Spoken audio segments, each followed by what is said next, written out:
What is an injunction? An injunction is a legal remedy granted by a court to restrain a party to a case from committing or continuing a wrongful act that has already been started. If a person or entity fails to comply with an injunction granted by the court, the person or entity may face criminal civil penalties or contempt of court. This article explains what an injunction is and the types of injunctions in India. Meaning of an injunction. Generally, in India, civil cases drag on for a long time before the court gives a verdict. Injunctions are granted by the court to maintain the status quo of the case until the verdict is pronounced. Status quo means to maintain the status quo of the subject matter of the case.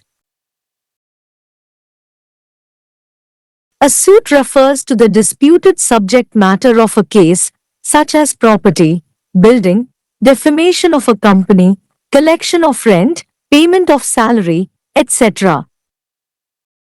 It is also granted to restrain the other party to the case from doing something wrong or causing damage to a party to the case. It is necessary to keep the matter in order or to restrain one party from continuing to do an act or activity that is likely to cause harm or loss to another party in the case until the case is concluded. Thus, an injunction is a specific legal order issued by a court to restrain a wrongful act or the commencement of a wrongful act until the case is concluded. It can be issued at any stage of the case on an application for an injunction against the other party. In India, the law relating to injunctions is provided under the Specific Relief Act, 1963 and the Civil Procedure Act, 1908. தடை உத்தரவு என்றால் என்ன? ஒரு தடை உத்தரவு என்பது ஒரு வழக்கில் தொடர்புடைய ஒருவர் ஏற்கனவே தொடங்கியுள்ள தவறான செயலைச் செய்வதையோ அல்லது அதைத் தொடர்வதையோ தடை செய்ய நீதிமன்றம் வழங்கும் சட்டப்பூர்வ தீர்வாகும். ஒரு நபர் அல்லது நிறுவனம் நீதிமன்றத்தால் வழங்கப்பட்ட தடை உத்தரவை நிறைவேற்றத் தவறினால் அந்த நபர் அல்லது நிறுவனம் குற்றவியல் சிவில் தண்டனைகள் அல்லது நீதிமன்ற அவமதிப்பை எதிர்கொள்ள நேரிடும். இந்த கட்டுரை தடை உத்தரவு என்றால் என்ன? இந்தியாவில் தடை உத்தரவுகளின் வகைகள் என்ன என்பதை விளக்குகிறது. ஒரு தடை உத்தரவின் பொருள்.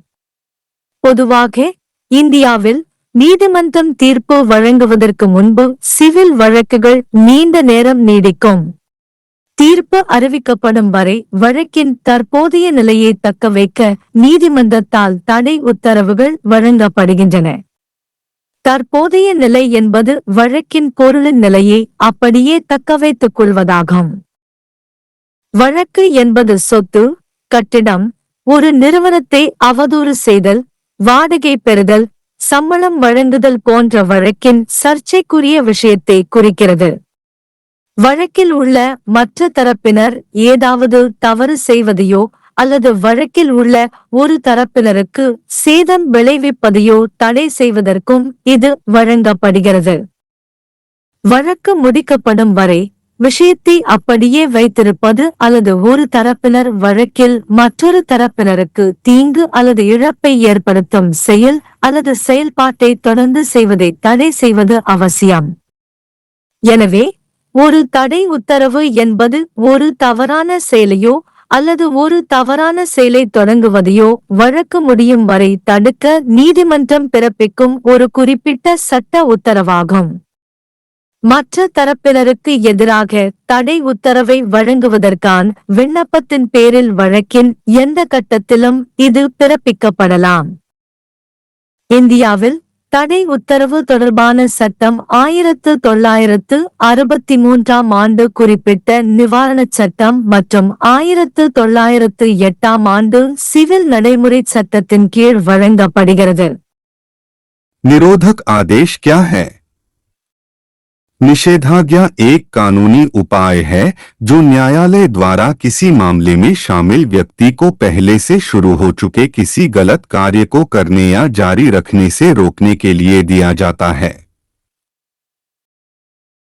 यदि कोई व्यक्ति या कंपनी न्यायालय द्वारा जारी निरोधक आदेश का अनुपालन करने में विफल रहती है, उस व्यक्ति या कंपनी को आपराधिक दीवानी दंड या अदालत की अवमानना का सामना करना पड़ सकता है। यह लेख बताता है कि निरोधक आदेश क्या है और भारत में निरोधक आदेश कितने प्रकार के होते हैं। निरोधक आदेश का अर्थ आमतौर पर भारत में दीवानी मामले अदालत द्वारा फैसला सुनाए जाने से पहले काफी लंबे समय तक चलते रहते हैं। न्यायालय द्वारा मामले में फैसला आने तक यथास्थिति बनाए रखने के लिए निषेधाज्ञा दी जाती है। यथास्थिति का अर्थ है मामले की विषय वस्तु की यथास्थिति बनाए रखना। मुकदमा से तात्पर्य मुकदमे के विवादित विषय वस्तु से है, जैसे संपत्ति, भवन, किसी कंपनी की मानहानि, किराया प्राप्त करना, वेतन का भुगतान आदि। यह मामले के दूसरे पक्ष को कुछ गलत करने या मामले के एक पक्ष को नुकसान पहुंचाने से रोकने के लिए भी दिया जाता है। जब तक मामला समाप्त नहीं हो जाता तब तक मामले को यथावत बनाए रखना आवश्यक है अथवा किसी एक पक्ष को ऐसा कार्य या गतिविधि जारी रखने से रोकना आवश्यक है जिससे मामले में दूसरे पक्ष को हानि या नुकसान हो। इसलिए निषेधाज्ञा एक विशिष्ट कानूनी आदेश है जो न्यायालय द्वारा किसी गलत कार्य को रोकने या मामला समाप्त होने तक किसी गलत कार्य के प्रारंभ को रोकने के लिए जारी किया जाता है। इसे मामले के किसी भी चरण में दूसरे पक्ष के विरुद्ध निषेधाज्ञा के लिए आवेदन पर जारी किया जा सकता है। भारत में निषेधाज्ञा से संबंधित कानून विशिष्ट अनुतोष अधिनियम 1963 और सिविल प्रक्रिया संहिता 1908 के अंतर्गत प्रदान किया गया है।